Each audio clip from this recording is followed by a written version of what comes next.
You probably clicked this because you finally hit a wall.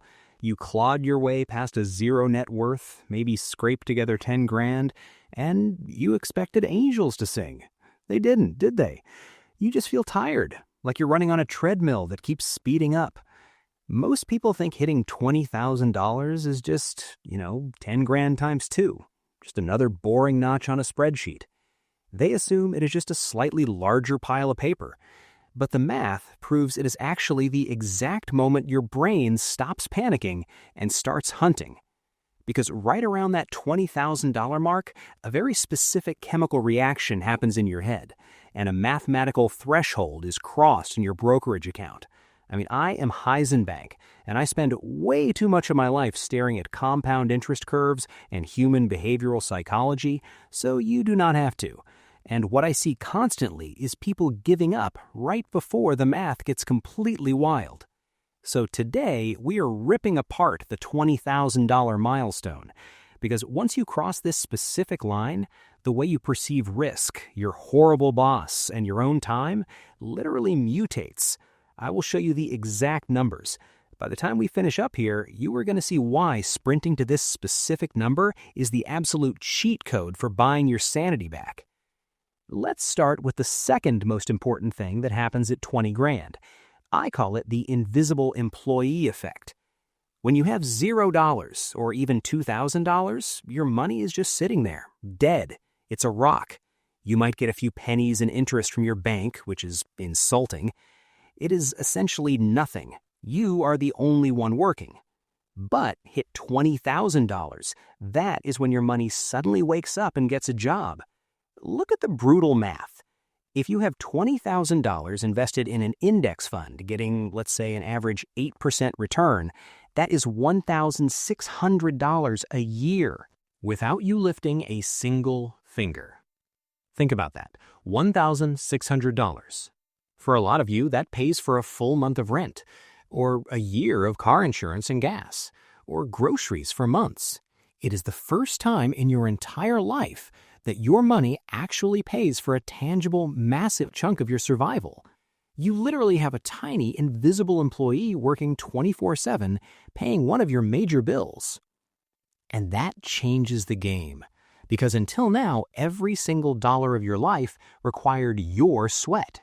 Now, the machine is starting to turn on its own. But that's just the math. The strongest shift is biological. It is the sudden drop in your blood cortisol levels. Look, living paycheck to paycheck is not just bad for your wallet. It is trauma. It is chronic low-grade terror. When you have $2,000 to your name, you are one blown transmission or one medical emergency away from total ruin. You know it. Your nervous system knows it. So what do? You submit. You take the abuse from your manager. You say yes to unpaid overtime because you have to. You are a hostage. But at $20,000, you buy the most valuable asset on earth, options. Let's say your expenses are $3,000 a month. 20 grand gives you over 6 months of runway, half a year. Do you know how arrogant you get when you know you can walk out of your job today and not starve until next spring? It is intoxicating. You stop saying yes to everything. You start negotiating harder because the fear of getting fired evaporates. You are no longer acting out of desperation. You are acting out of strategy. That is the moment you stop playing defense and start playing offense. And speaking of playing offense, if you are actually getting value out of this and you want to keep rewriting how your brain handles money, hit the subscribe button.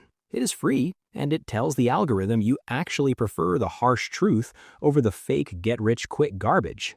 Now, we need to talk about why getting to 20,000 is so brutally hard, and why everything after it feels like coasting downhill. I call it the gravity well of zero. When you start saving, life attacks you. You save 3 grand and your dog eats a sock. Vet bill, back to zero. You save 5 grand and your roof leaks. Back to zero. You are constantly getting sucked back into the black hole of being broke. But 20 grand is escape velocity. It is a statistical buffer zone because most random emergencies in life cost between $500 and $3,000. So when life hits you with a $2,000 bill and you have 20 grand, you don't go back to zero, you drop to 18 grand. You survive the hit. You keep your momentum. The compound interest is still working. You are no longer trapped in that vicious cycle of building a sandcastle just to watch the tide smash it. You built a brick wall. But here is where you will probably mess it up. I see it every single day. You hit $20,000 and your brain does a really stupid trick. It looks at the balance and says, wow, I am basically rich. I deserve a reward. This is the dopamine trap. You spent 2 years eating rice and beans, driving a beat-up Civic, feeling miserable. You see that big number and suddenly you rationalize financing a $40,000 car or moving into a luxury apartment that eats up 50% of your income. I mean, why? Because human beings are wired for status, not security. We want to show other people we are doing well. Do not do this. Do not kill your invisible employee right as it starts working for you. If you take that 20 grand and blow it on a down payment for a depreciating liability, you are volunteering to be a hostage again. You are literally begging to put the handcuffs back on. You have to ignore the urge to flex. Let the money sit. Let it breathe. Because if you just leave it alone, something crazy happens. The road to $100,000 is so much shorter than the road from 0 to 20,000. Think about the math. To get your first 20 grand, you had to save every single penny through sheer willpower. It was 100% your effort. But to get from 20 grand to 100 grand, you have help. If you keep investing $500 a month and you already have $20,000 invested at an 8% return, you do not just get to $100,000 by saving $80,000 more. No. In about 7 or 8 years, depending on the market, you cross the $100,000 mark, but you only contributed about $40,000 to $50,000 of your own money during that time. The market gave you the rest. The market handed you tens of thousands of dollars just because you already had a seat at the table. That is the power of the 20 grand pivot. It's the tipping point where capital takes the steering wheel from your labor. So what is the point of all this? The point is that wealth is not a straight line. It is a slow, agonizing grind until suddenly it isn't. Most people quit at 10 grand. They get exhausted. They look at the mountain left to climb and they just buy a stupid watch instead. They choose a fleeting hit of dopamine over lifelong freedom. But you have to push through to the $20,000 mark. You have to get to the point where the math takes over, where the fear stops, where you finally own your own time. Stop operating in survival mode. The system is entirely rigged against the people at zero, but it bends backward to reward the people who push past the barrier. Get to the barrier. Break it. As the investor Charlie Munger bluntly put it, the first 100,000 is a bitch, but you gotta do it.